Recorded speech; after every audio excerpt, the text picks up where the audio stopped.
کیوں آ رہے ہیں آپ کس جماعت میں ہیں؟ وہ کس کمرے میں بیٹھے ہوئے ہیں؟ آپ کس کمرے میں بیٹھے کہاں تھے آپ؟ گھنٹہ پڑھ کر تو وہاں سے تو آندر آپ یہاں سے کتاب لے کر نکلی جائیں گے. ہاں جی ابھی بہت گھنٹے کی چھٹی ہوئی ہے. آپ 9 بجے آئیں اور آپ ہاں جی گھنٹے سے آپ گھنٹے میں نہیں دیکھتے. جاوید کر رہا تھا پھر میں آ رہا تھا. جاوید جو ہے وہ پہلے گھنٹے میں تھے نہیں پڑھا نہیں اور آپ نے پڑھا یہ اتر رہے ہیں کہ وہاں سے میں ادھر سے جا رہا ہوں. آپ نے پڑھا پہلا گھنٹہ اس کے پاس مظفر. اور اس سوال کی تقدیر یعنی اس سوال کی تقدیری عبارت یہ ہے کہ حضاجر کے عالمی جنس ہے ضبع کا اور ایک پر اور ایک سے زیادہ دونوں پر بولا جاتا ہے. جیسے کہ اسامہ یہ عالمی جنس ہے اسد کا لہٰذا اس میں کوئی جمعیت نہیں ہے اور صیغہ متحرمون یہ غیر منصرف کے اسباب میں سے نہیں ہے بلکہ جمعیت کی بھی شرط ہے. لہذا مناسب ہے کہ وہ منصرف ہو غیر منصرف نہ ہو لیکن وہ منصرف ہو لیکن وہ غیر منصرف ہو. جواب کی تقریر یہ ہے کہ حضاجر علم ہونے کی حالت میں ضبع کا غیر منصرف ہے نہ کہ جمعیت کی وجہ سے جو کہ اس وقت پائی جا رہی ہے بلکہ جمعیت اصلیت کی وجہ سے. اس لیے کہ یہ حضاجر یہ کلمہ منقول ہے جمع سے کیونکہ یہ اصل میں حضوجرین کی کیا ہے جمع بمعنی عظیم البطن جس کے معنی ہے بڑے پیٹ والا. سمی فی الضبع مبالغۃ فی عظم بطنها اور پھر اس کے ساتھ نام رکھ دیا گیا بجو کا یعنی حضاجر جو ہے اب وہ بجو کو کہا جانے لگا. اصل میں تو حضاجر کس کو کہتے ہیں بڑا پیٹ والا لیکن بجو کو کہنے لگے ہم حضاجر یعنی حضاجر کا اطلاق بجو پر ہونے لگا. کیوں؟ اس لیے کہ وہ بھی بہت بڑے پیٹ والا ہوتا ہے. ٹھیک ہے تو مبالغے کے طور پر بجو کو بھی ضبع یعنی حضاجر کہنے لگے. فرماتی کے لیے سوال یہ ہے کہ حضاجر یہ کلمہ ہے جو علم جنس ہے اور یہ جو جنس ہوتا ہے نا یہ ایک اور ایک سے زیادہ سب پر بولا جاتا ہے. ورنہ تو جو کلمات جنس کے قبیل سے نہیں ہیں ان کی ایک الگ واحد پر صیغہ ہوتا ہے جمع کا الگ صیغہ ہوتا ہے. لیکن جو کلمات جنس کے قبیل سے ہوتے ہیں تو ان کا اطلاق جو ہے وہ کیا ہوتا ہے ایک اور ایک سے زیادہ سب پر ہوتا ہے. جیسے کہ نساء اور بلکہ یہی حضاجر تو یہ حضاجر اس میں جنس کے قبیل سے ہے. ٹھیک ہے عام طور پر جیسے کہ ارض ٹھیک ہے اگرچہ بعض لوگ اس کی جمع بھی استعمال کرتے ہیں لیکن اصل میں اس میں جنس ارض ایک زمین کے لیے بولا جاتا ہے اور ایک سے زیادہ زمین کے لیے بولا جاتا ہے. تو فرماتے یہ جو حضاجر ہے آپ نے اس کو غیر منصرف کہا حالانکہ اس کو غیر منصرف نہیں ہونا چاہیے. اور آپ نے غیر منصرف کس بنیاد پر کہا کہ یہ اس میں جمع جو پایا جا رہا ہے. ٹھیک ہے یہ ایک سوال کرنے والے کہہ رہا کہ آپ نے حضاجر کو غیر منصرف مانا اور کیوں مانا کیونکہ یہ جمع منتحل جو ہے. اس کا سوال کرنے والا بھی اعتراض کر رہا ہے کہ اس کو غیر منصرف نہیں ہونا چاہیے بلکہ اس کو منصرف ہونا چاہیے. اس لیے کہ جس کو آپ جمع منتحل جمع مان رہے در حقیقت وہ جمع منتحل جمع تو نہیں ہے یہ تو اس میں جنس کے قبیل سے ہے. ٹھیک ہے اس لیے جمع ہے ہی نہیں کیونکہ حضاجر ایک واحد کا صیغہ ہے جو ایک اور ایک سے زیادہ سب پر بولا جاتا ہے. تو یہ تو جمع منتحل جمع ہے ہی نہیں. جمع منتحل جمع تو جب ہوگا جب اس کا ایک واحد ہو پھر واحد کا کوئی جمع ہو پھر جمع کی جمع ہو اس کی کوئی واحد وغیرہ نہیں. تو آپ نے حضاجر کو غیر منصرف مانا جمعیت کی بنیاد پر حالانکہ یہ جمع نہیں ہے یہ تو اس میں جنس ہے علم جنس ہے. تو آپ نے اس کو غیر منصرف کیوں مانا؟ تو اس کا جواب یہ دے رہے ہیں کہ دیکھیے حضاجر کی ایک بات تو یہ ہے کہ ہم نے دراصل جمعیت کی بنیاد پر اس کو غیر منصرف نہیں مانا. دراصل اس کو غیر منصرف کہنے کی وجہ اس کے اندر علمیت موجود ہے. یہ علم ہے علم اور کس کا علم ہے بجو کا کیونکہ حضاجر کے معنی آتے ہیں بڑے پیٹ والا اور اب حضاجر نام دے دیا گیا کس کو بجو کو مبالغے کی وجہ سے. جیسے کہ ایک آدمی سخی ہے بہت سخی ہے تو اس کو یہ کہنا چاہیے نا حاذا سخی یہ بہت سخی ہے سخاوت کرنے والا. یہ کہتے ہیں کہ بہت سخی آدمی ہے یہ کہتے ہیں کہ بہت سخی آدمی لیکن جب کسی انسان کے اندر سخاوت بہت زیادہ پائی جاتی ہے تو ہم یہ نہیں کہتے یہ سخاوت کرنے والا، بلکہ یہ کہتے کہ بھئی یہ تو خود سراپا سخاوت، یہ مبالغہ، یہ سراپا سخاوت، یعنی سخاوت یہیں سے نکلتی ہے ساری دنیا میں، سخاوت یہی چیز ہے کیونکہ وہ بہت زیادہ سخی ہوتی ہے۔ تو اسی طریقے سے حزاجر کے معنی آتے ہیں بڑے پیٹ والا، اور مبالغے کے طور پر بجو کو کیا کہہ دیا، اب یہ جیسے کوئی موٹے تون والا ہے اس کو کیا کہتے ہیں کہ موٹا نہیں کہیں گے، اس کو یہ کہیں گے سراپا دیغی پیٹ نہیں، اس کی دیغ ہے، دیغ کیوں؟ کیونکہ جو بہت زیادہ کھانے والا وہ اس کو یہ نہیں بہت زیادہ کھاتا ہے، لیکن یہی تو دیغ ہے، دیغ۔ تو کہتے ہیں کہ حزاجر کو ہم نے جو غیر منصرف مانا، اس کی اصل وجہ یہ نہیں کہ وہ جمع، وہ آپ کو غلط فہمی، اس کی اصل وجہ ہے کہ یہ علم ہے، ایک بات۔ دوسری بات کہ آپ کو یہ کہنا بھی صحیح نہیں کہ اس کے اندر جمعیت کے معنی نہیں پائے جاتے، بلکہ یہ بھی جمع ہے، اور وہ کس کی جمع؟ حزجر کی جمع، وہ حزجر کی جمع، یہ اس کی جمع ہے۔ آپ کو یہ کہنا کہ یہ مطلقاً علم جن سے یہ صحیح نہیں ہے، بلکہ حزاجر حزجر کی جمع ہے، اور ساتھ ساتھ پھر حزجر کی جب جمع ہے تو وہ جمع بھی جمع منتہی الجموع کے وزن پر ہے، اور نیز یہ علم ہے، تو اس بنیاد پر ہم نے اس کو غیر منصرف مانا ہے۔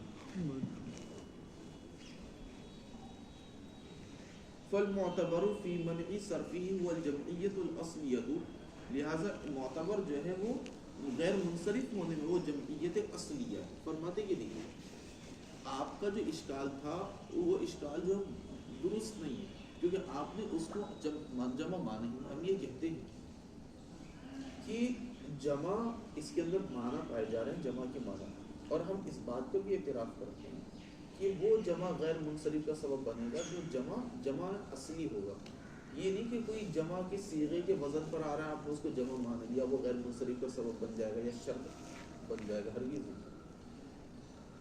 جو کلمہ جمع ہیں اور اس کے اندر جمعیت کے معنی اصلی معنی پائے جا رہے ہیں، محض وزن نہیں کہ کوئی جمع کا صیغہ کے وزن پر ہے، جمع نہیں ہے اس کے اندر، جمع کے معنی نہیں، جیسے کہ اسم جنس ہے، اسم جنس کے اندر دراصل جمعیت کے معنی نہیں پائے جاتے، تو کبھی ایک پر دلالت کرے گا، کبھی دو پر دلالت کرے گا، کبھی چار پر دلالت کرے گا۔ لیکن اگر کوئی اسم جنس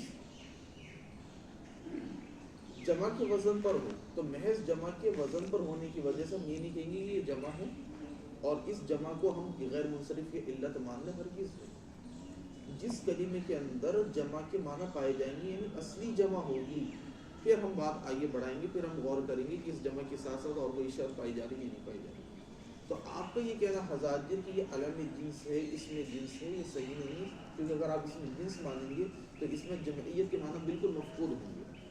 ہم یہ کہتے ہیں کہ حزاجر یہ جس میں جنس نہیں بلکہ یہ حزجر کی جمع ہے، اور جب یہ حزجر کی جمع ہے تو جمعیت کے معنی پائے جا رہے ہیں اس کے اندر، کے ساتھ ساتھ وہ علم بھی ہے، اور پھر وہ جمع جو ہے جمع منتہی الجموع کے وزن پر بھی ہے، اس لیے غیر منصرف ہے۔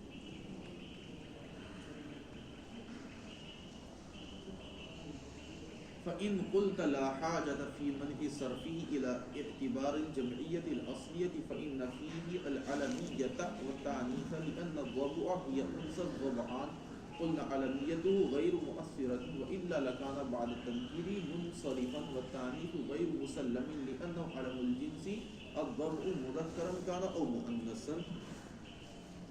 اور کوئی ضرورت نہیں ہے اس کلمے کے غیر منصرف بنانے کے سلسلے میں جمعیت اصلیہ کا اعتبار کرنے کی، کیونکہ اس کے اندر علمیت اور تانیث موجود ہے، اس لیے کہ ضبع یہ ضبعان کا مؤنث ہے، ہم یہ کہیں گے کہ اس کی علمیت غیر مؤثر ہے، ورنہ تو نکرہ لانے کے بعد یہ منصرف ہونا چاہیے تھا، اور تانیث جو یہ غیر مسلم ہے اس لیے کہ یہ الضبع جنس کا علم جنس ہے، چاہے وہ مذکر ہو اور چاہے وہ مؤنث ہو۔ فرماتے کہ دیکھیے ابھی مصنف علیہ الرحمہ نے پہلے سوال کا جواب دیتے ہوئے تقریر کی کہ اس کے اندر ایک تو جمعیت اصلیہ پائی جا رہی ہے اور ساتھ ساتھ اس کے اندر علم بھی موجود ہے۔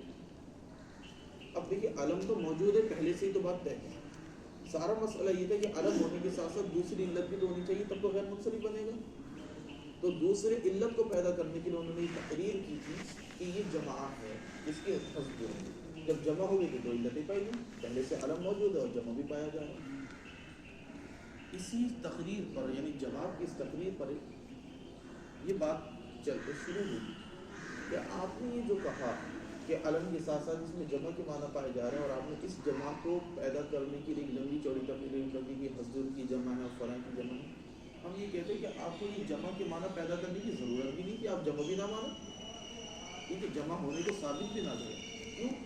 اور اس کے باوجود یہ غیر منصرف رہے گا. کیوں؟ کیونکہ اس کے اندر جمع کے علاوہ تانیث کی بھی علامت پائی جا رہی ہے، کیونکہ مؤنث اور تانیث جو ہے وہ علامات غیر منصرف میں سے ایک علامت ہے.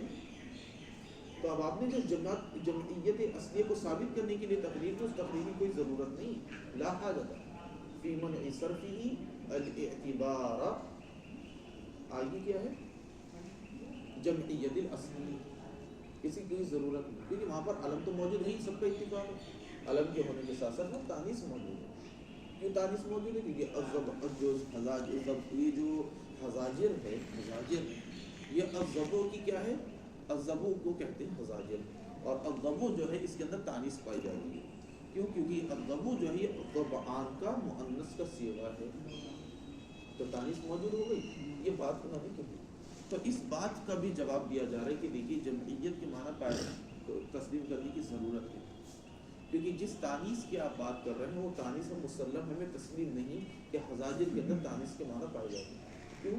کیونکہ تانیث جو ہے اس میں جنس کا صیغہ ہے جو مذکر اور مؤنث دونوں کے لیے بولا جاتا ہے. جیسے کہ ارض کے لیے قرآن پاک میں صیغہ جو ہے وہ مؤنث کا بھی آیا ہے اور مذکر کا بھی آیا ہے. قرآن کریم میں شاید ایسی کچھ آیتیں ہیں مؤنث کا صیغہ استعمال ہوا اور کہیں مذکر کا صیغہ استعمال ہوا.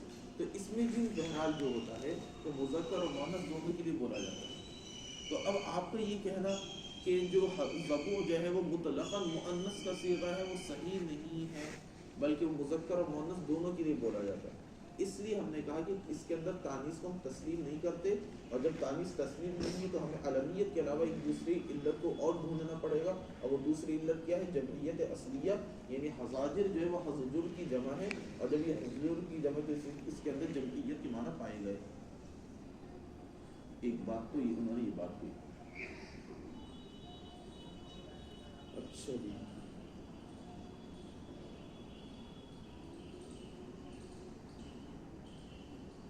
آگے کیا ہے؟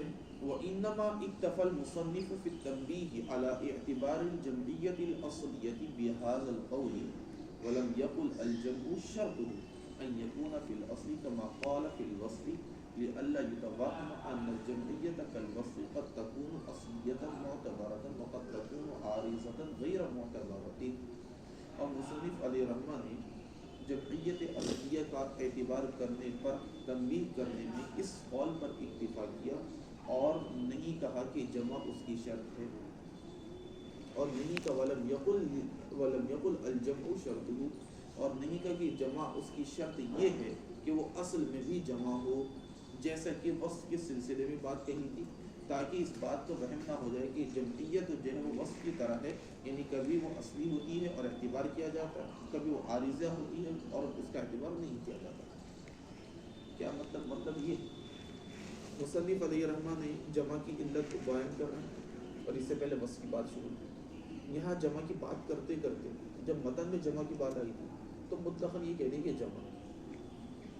پھر تشریح میں ایک بات آ گئی، اور تشریح میں یہ بات آئی کہ جمع سے مراد جمعیت اصلیہ. تو یہاں پر سوال یہ ہو رہا ہے کہ اب جمع سے مراد جب جمعیت اصلی ہے تو پھر مصنف علیہ رحمہ نے متن میں اس بات کی صراحت کی. جیسے کہ وصف کے سلسلے میں بات کی گئی تھی کہ وصف سے مراد وصف اصلی ہے، وصف عارضی ہے. اگر کسی کلمے میں وصف عارضی ہے تو وہ غیر منصرف کی علت نہیں بنے گا، وصف اصلی. تو جس طریقے سے وصف کے اصلی ہونے کی صراحت متن میں ہوئی ہے، صاحب متن نے کی ہے، یعنی صاحب کتاب نے کی ہے، تو جمع کے اصلی ہونے کی صراحت صاحب کتاب نے کیوں نہیں کی؟ تو فرماتے ہیں کہ اس کی وجہ کیا ہے کہ وصف اور جمع ان دونوں کے درمیان فرق کر ہے.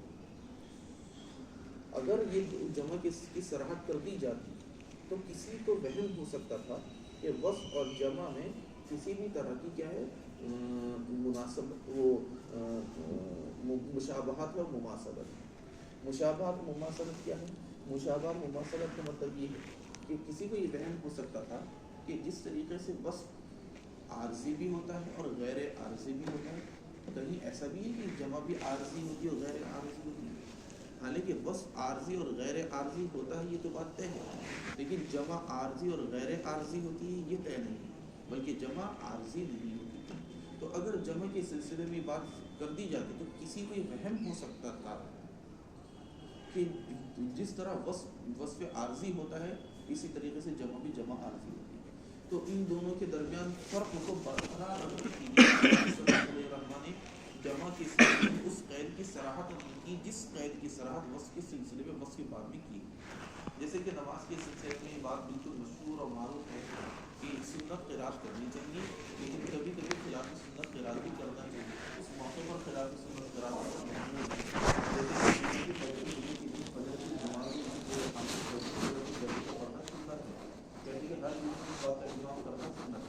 لیکن کبھی کبھی 2-4 مہینے میں 5 مہینے خلاف قرات کرنی چاہیے، کیونکہ کبھی کوئی ایسا من چلا انسان جو بالکل ہی ناراض ہو اس کو یہ وہم نہ ہو جائے کہ شاید یہ فضل۔